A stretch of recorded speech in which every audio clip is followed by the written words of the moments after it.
Maybe one of your most critical maintenance jobs as a mountain biker, other than perhaps making sure that your brakes and your quick release skewers are tight and adjusted properly, is to be able to change a tire, because you will get flats. It does happen. You want to start pulling it off from the valve stem side, and so push the tire bead on the opposite side down into the rim valley, and you just pull it off the rim, and that's it. If you can avoid using tire levers, avoid it. Again, you start near the valve stem because it's just easier, because then on the other side it can drop into the rim valley. Move it around and get the tire off like that. Now you can pull the tube out. You want to run your fingers around underneath to see if you can find what it was that gave you the puncture. And then you can install another tube. Of course, if you have a flat, pump it up. Listen, see if you can hear where the leak is or see it. So usually I want to put a little bit of air in to give it some shape, put it back on. You also want to check the rim strip. You check all the way around and make sure that it's covering all the spoke holes. Put that into the hole. You want to check that the valve stem is straight up and down, that your tube is centered in such a way that that's happening. And then from the opposite side, start putting the tire on, and then again, starting from the opposite side, push the tire on. And if it's too hard, you just can't push it on there, then you're going to need to use tire levers, and you kind of stick the tire lever in and just keep working like that. Being careful not to pinch the tube, especially when you're doing it this way. Then when you get to here, the valve that doesn't want to drop in because the valve stem's in the way, so you kind of push the valve stem up to get that down. And then you always want to check, especially in the area where you finished, to make sure you didn't catch any of the tube underneath the bead, because if you did, then when you pump it up, it'll just blow the bead right off the rim. So this one's fine. And now I'm going to use a compressor, but you can pump this with a tire pump. And check my pressure. I'm going to take this to 30. Okay, leave it like that. And remember to put your collar nut on. That's all there is to installing a normal tube. So sometimes you will get flat tires, and you do need to deal with them. This one is definitely flat, so we're going to figure out what the problem is. Push the tire off near the valve stem, because it's a lot easier to do there. You don't actually have to pull both sides off. You can leave one side on. I'm just going to check and make sure the rim strip is okay, which it is. Always feel around inside of the tire casing, but what you're feeling for is any kind of thorns sticking through that might be responsible for why this tire doesn't hold air. Now we're going to put a little pressure in. Here it is. It's even on the rim side. That's kind of weird. Go ahead and mark it. I'll be able to find it again. Okay, so now that you found it, you need to clean this surface up so that the glue will stick, and roughen it up. And here's your patch kit. This glue very often is dry by the time you get around to using it, but we'll see. This is fine. Make sure it's bigger than the size of the patch you're putting on. So you let this dry for 5 minutes or so till it stops being shiny and it all gooey. And you can also get this bulk sizes cement for patching tires, and I found that actually plain old rubber cement works pretty well with these things. And so now it's all a uniformly dull color. And patch on. I'm going to go ahead and blow it up.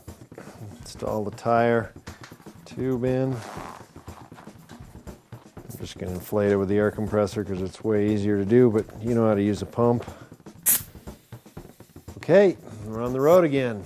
There are lots of different wheel and tire systems on the market for mountain bikes, and I'm going to go through now how to install and remove lots of different tire systems, tubeless and non-tubeless. The UST tubeless system consists of a few particular things that are special. The rim has a valley. You can see here's a cutaway, there's the valley. Then it has this ledge, and then it has a little hump that is right there that is what's supposed to lock the bead of the tire. Since this is a French invention, it's actually called the OOMP. There's an extra flap of rubber on the tire bead that flaps over the edge of that OOMP. Then when there's air pressure in here, it presses that against the little hump and it locks the air out. All tubeless systems have some sort of a valve stem that seals into the rim. You want to use the valve stem intended for the rim that you have because it will be shaped like the rim valley. I'm going to install this into the rim. The only way air can get out through here is if it gets around the valve stem. So just a level of security. This is a latex-based solution from Stan's, and I just put a little of that on the valve stem, and then I know that no air is going to get out there. And then obviously you have to orient it so it lines up properly. And so then the O-ring goes up against the rim. This is a Presta valve. You can then screw this part on. You put one more O-ring on, and then you screw this part on.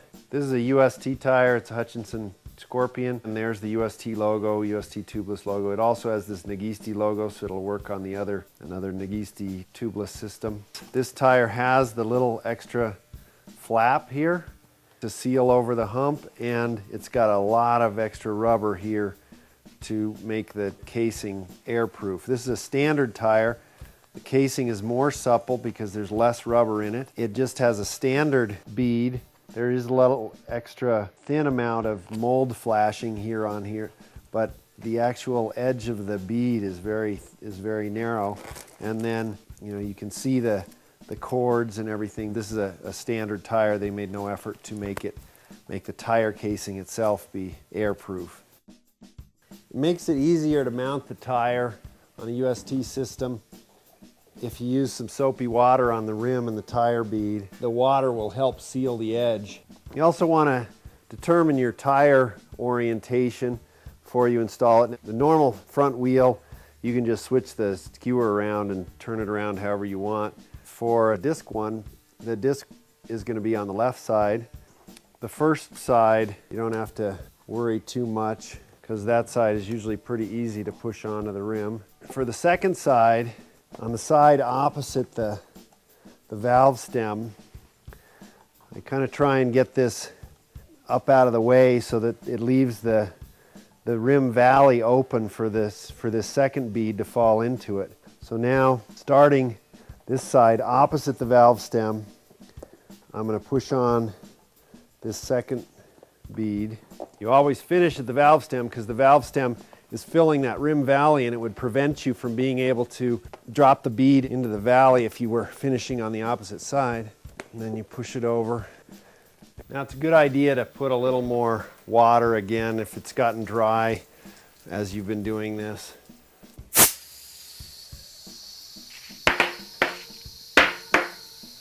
Before you ride, you of course want to check the pressure, and I've gone to very high pressure in order to get the beads to pop up on the rim.